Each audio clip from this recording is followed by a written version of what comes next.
Welcome to రాజనీతి.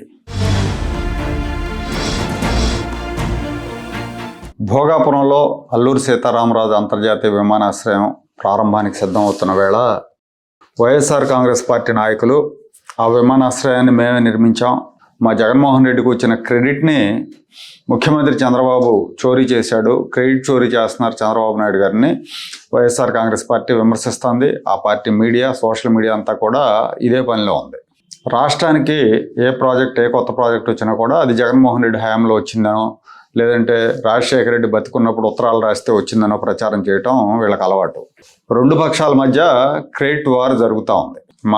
మేము తెచ్చామని. ఈ నేపథ్యంలోనే ఈ విమానాశ్రయం పుట్టుపూర్వోత్తరాల గురించి ఇన్కమ్ ట్యాక్స్ మాజీ చీఫ్ కమిషనర్ జాస్తి కృష్ణకిషోర్ గారు సోషల్ మీడియాలో ఆయన అనుభవాన్ని తెలియజేశారు.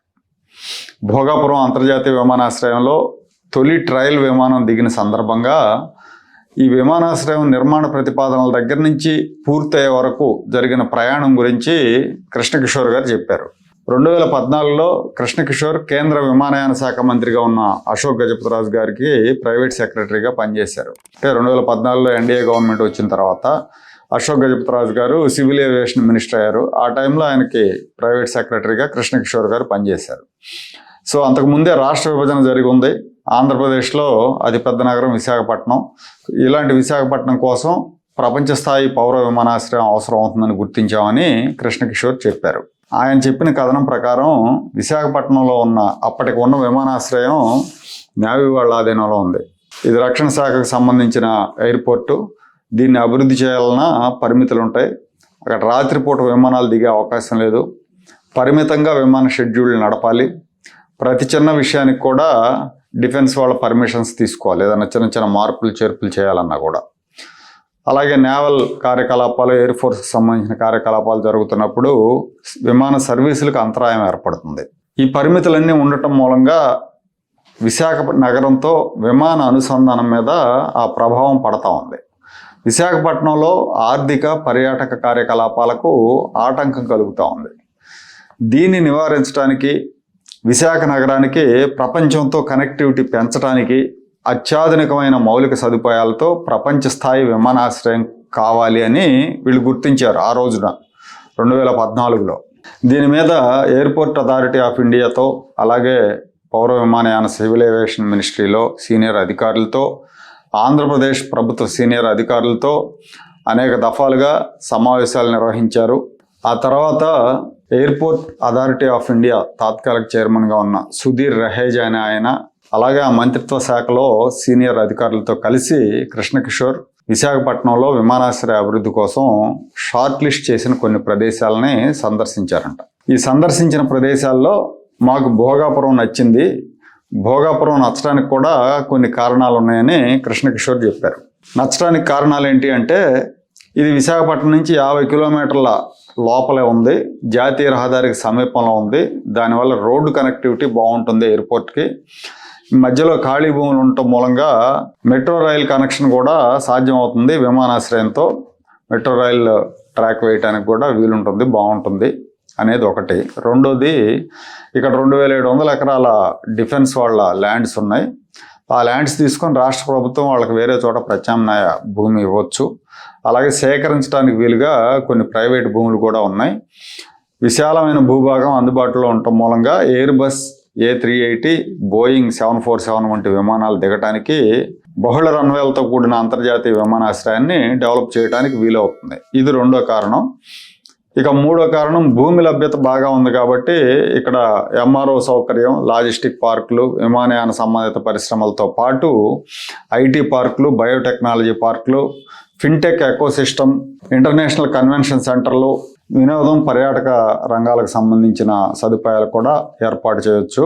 సో దీని మూలంగా భారీగా ఉపాధి అవకాశాలు కలుగుతాయి. విశాఖపట్నం మరియు ఉత్తర కోస్తా ప్రాంతం బాగా డెవలప్ అవుతుంది.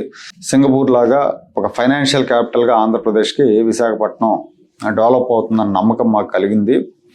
అలాగే విమానాశ్రయ ప్రదేశం సముద్ర తీరం సమీపంలో ఉండటం మూలంగా తక్కువ ఎత్తులో ప్రయాణించే విమానాల ఆకర్షణ వల్ల బీచ్ టూరిజాన్ని కూడా డెవలప్ చేయొచ్చు. ఇది హోటల్ పరిశ్రమకు కూడా తోడ్పాటిస్తుందని చెప్పి అనుకున్నాం. సో వీటన్నిటి మూలంగా మేము భోగాపురం వైపు మొగ్గి ఆంధ్రప్రదేశ్ ముఖ్యమంత్రి చంద్రబాబు నాయుడు గారికి, అలాగే పౌర విమానయాన శాఖ మంత్రి అశోక్ గజపతిరాజు గారికి భోగాపురంలో ఉన్న పాజిటివ్స్ వివరించాం. వాళ్ళు వెంటనే కేంద్ర ప్రభుత్వం నుంచి అవసరమైన ప్రక్రియలు ప్రారంభించారు. ఆ తర్వాత 2015లో ఈ ప్రాజెక్టుకు సంబంధించి స్పెషల్ పర్పస్ వెహికల్ SPVని ఏర్పాటు చేశారు. 2015లోనే సైట్ ఆమోదం మరియు భూసేకరణ నోటిఫికేషన్లు ఇచ్చారు. 2016లో PPP నమూనాలో భోగాపురంలో గ్రీన్ఫీల్డ్ ఎయిర్పోర్ట్ అభివృద్ధికి పౌర విమానయాన శాఖ నుంచి అధికారిక ఆమోదం లభించింది. 2017లో పర్యావరణ అనుమతులు లభించాయి. ఆ తర్వాత టెండర్ ప్రక్రియ ప్రారంభించామని జాస్తి కృష్ణకిషోర్ తెలిపారు. ఆయన అప్పటి సివిల్ ఏవియేషన్ మినిస్టర్కి ప్రైవేట్ సెక్రటరీగా అప్పుడు ఉన్నారు కాబట్టి ఆయనకి ఈ విషయాలను తెలుసు. ఆ తర్వాత ఆయన ఏపీ EDBలో కూడా వచ్చారు, ఆయన CEOగా పనిచేశారు. సో అప్పుడు ఆ టైంలో ఈ విమానాశ్రయానికి ఎవరి పేరు పెడితే బాగుంటుందన్న చర్చ కూడా వచ్చింది. నేనైతే అల్లూరి సీతారామరాజు గారి పేరు మీద అల్లూరి సీతారామరాజు ఇంటర్నేషనల్ ఎయిర్పోర్ట్ అనో, లేదంటే సామాజిక సేవా తత్పరుడైన మహారాజా పూసపాటి విజయరామ గజపతిరాజు గౌరవార్థం ఆయన పేరు పూసపాటి విజయరామ గజపతిరాజు అంతర్జాతీయ విమానాశ్రయం అని పెట్టాలని, ఈ 2 పేర్లలో ఏదో ఒక పేరు పెట్టాలని సూచించాయని చెప్పారు. ఇది విశాఖపట్నం విమానాశ్రయం ఏర్పాటు వెనక జరిగిన వాస్తవ పరిణామాలు. 2018లో GMRకి టెండర్ ఖరారు చేసిన తర్వాత ముఖ్యమంత్రి చంద్రబాబు నాయుడు గారు 2019లో శంకుస్థాపన చేశారు. ఆ సమయంలో జగన్మోహన్ రెడ్డి ఇది జరుగుతున్న సమయంలో, ఈ భూసేకరణ ఇవన్నీ కూడా జరుగుతున్న సమయంలో జగన్మోహన్ రెడ్డి విశాఖపట్నానికి ఒక విమానాశ్రయం ఉంటే రెండోది ఎందుకని విమర్శించారు. అలాగే అక్కడికి వెళ్ళి రైతులను రెచ్చగొట్టారు, మీ భూములు లాక్కుంటున్నారు, మీరు భూములు ఇవ్వద్దని కోర్టులో కేసులు వేయించారు.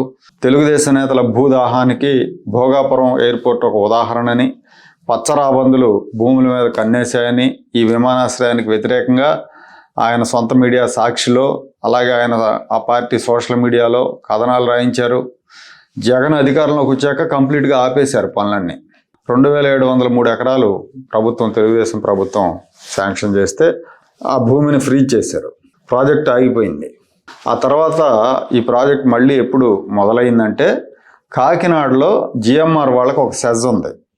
ఆ సెజ్లో 51% వాటాని అరబిందో కంపెనీకి 2610 కోట్లకు చౌకగా అమ్మేసిన తర్వాత GMR వాళ్ళు, అప్పుడు మళ్ళీ GMRకి ఎయిర్పోర్ట్ కాంట్రాక్ట్ ఇచ్చాడు జగన్మోహన్ రెడ్డి.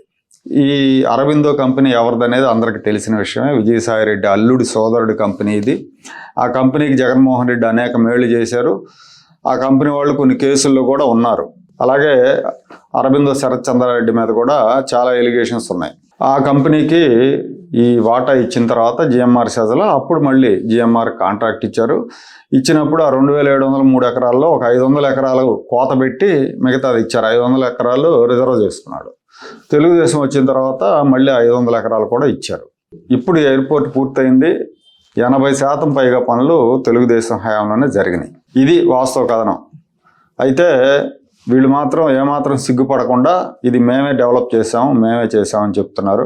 వీళ్ళ గురించి సూటిగా చెప్పాలంటే, ఎవరికో పుట్టిన పిల్లలకి మేమే తండ్రులు అని చెప్పుకునే వాళ్ళకి వీళ్ళకి పెద్ద తేడా లేదు.